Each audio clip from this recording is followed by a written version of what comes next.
నమస్కారం అండి. ఈనాటి కమ్మని కథ పేరు ఇంగ్లీషు వాడి తెలివి. వినిపిస్తున్నది మీ విజయభాస్కర్.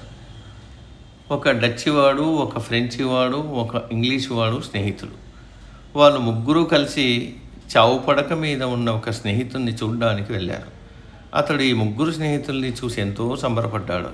చివరిసారిగా కోరుకున్నాడు, నేను చచ్చాక నా శవపేటికలో మీలో ప్రతి ఒక్కరూ 5 పాసుల ధనం వేయండి, నాకు అదే సంతృప్తి అన్నాడు.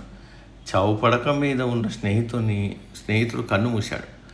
డచ్చివాడు శవపేటికలో 5 పౌండ్ల ధనం వేశాడు.